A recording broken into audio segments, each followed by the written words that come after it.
लाल किले हमले का संदिग्ध डॉक्टर उमर नबी को लेकर बड़ा खुलासा हुआ है कि डॉक्टर उमर नबी सुनहरी मस्जिद पार्किंग में पहुंचने से पहले तुर्कमान गेट की एक मस्जिद में आया था और यहाँ पे करीब 15 मिनट रुका था।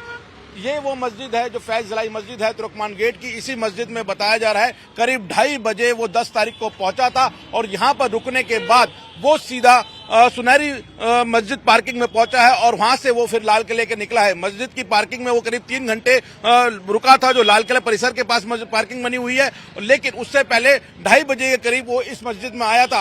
अब जांच एजेंसी खंगाल रही है कि आखिरकार वो इस मस्जिद में क्यों आया था, क्योंकि जब जांच एजेंसी यहाँ पहुंची है तो यहाँ के मस्जिद का जो ऑफिस है वहां से सारा डाटा लिया गया है, जो सीसीटीवी फुटेज है उसको लिया गया है और पता लगाने की कोशिश कर रही है पुलिस और जांच एजेंसियां कि वो यहाँ किस मकसद से आया था, क्या यह वहां नमाज अदा करने आया था या किसी और मकसद से यहाँ पर आया था। फिलहाल जो ये मस्जिद है अब इसको भी पुलिस ने अपनी जांच के दायरे में लिया है और पुलिस का कहना है कि यहाँ के जो लोग हैं या यहाँ के जो कर्मचारी हैं उनसे अब पूछताछ की जाएगी और पता किया जाएगा कि जब यहाँ पर उमर आया था तो वो यहाँ कितनी देर रुका है, क्योंकि पुलिस के रिकॉर्ड के मुताबिक वो 10 से 15 मिनट यहाँ रुका था, लेकिन यहाँ जो रुकने के दौरान उसने क्या किया इसको लेकर अब पूरी जांच की जाएगी।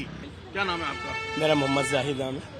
भाई साहब, पता लगा है कि उमर नबी जिसने लाल किले के बाहर एक अटैक किया है, जो संदिग्ध है, वो इस मस्जिद में आया था, यहाँ पे रुका था। तो कैसे लगता है कि जब पता लगता है कि आतंकी यहाँ पर होकर निकला है और एक बड़े ब्लास्ट को अंजाम दिया, जिसमें 9 लोगों की मौत हुई है?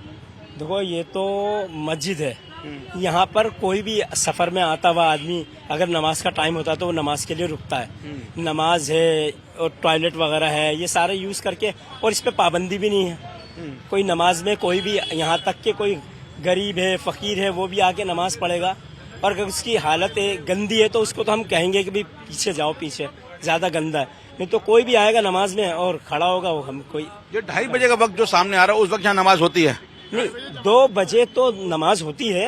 2 बजे के बाद अगर किसी की निकली हुई है नमाज तो वो आके नमाज पढ़ेगा, या जरूरत से फारिग होने आते हैं, बहुत से पानी पीने आते हैं, संजे के लिए आते हैं, इसके लिए आते हैं लोग। जो आप बता रहे हैं 2 बजे के करीब नमाज होती है, वो कितनी देर की होती है? अगर एक शख्स को यहाँ नमाज पढ़ना है तो कितनी देर इस मस्जिद में रुकेगा? 20 मिनट तकरीबन, 10-20 मिनट। अगर नमाज शुरू हो गई और ऑन द स्पॉट आया आदमी तो या 10 मिनट लगेगी उसे, इससे ज्यादा नहीं लगेगी। 10 मिनट लगेगा। हाँ जी। और अगर थोड़ी बहुत दुआ वुआ करे आदमी बैठ के तो आधा घंटा भी लगा सकता है, उसकी मर्जी है। कितनी देर ऊपर वाले से दुआ मांगे आदमी, बहुत देर तक कई लोग बैठ जाते हैं, मगर जो नमाज होती है 10 मिनट की होती है। जब आप लोगों को पता लगता है कि हमारे बीच में एक ऐसा नमाजी आ गया या ऐसा शख्स आया है जिसने जाके एक बड़े ब्लास्ट को अंजाम दिया है, जिसमें 9 लोगों की मौत हुई है, 20 लोग घायल हो गए हैं, कैसा लगता है, कैसा महसूस होता है? और क्या दिल दहलता है, घबराता है। जिसने भी ये काम किया है ना, इतना बुरा काम किया है कि कोई आदमी दुनिया का ऐसा नहीं होगा जिसे ये बुरा ना लगा हो। इतना दिल दुखता, कैसे बेकसूर लोग जिनके छीछड़े उड़ गए। और दूसरी चीज है, मस्जिद हो या कोई रोड हो, तो कैमरे का जमाना है, सीसीटीवी कैमरे, उसमें सब देखा जा सकता है कौन आदमी कितनी देर रुका है, मस्जिद में भी आया या गुरुद्वारे में गया, कहीं भी गया, किसी रोड पर चला तो उसका सब पता लग जाता है। आजकल कैमरे का जमाना, आजकल तो इसमें पूछताछ की जरूरत भी नहीं पड़ती। आजकल तो कैमरे, सीसीटीवी कैमरे में सब देखा जा सकता है।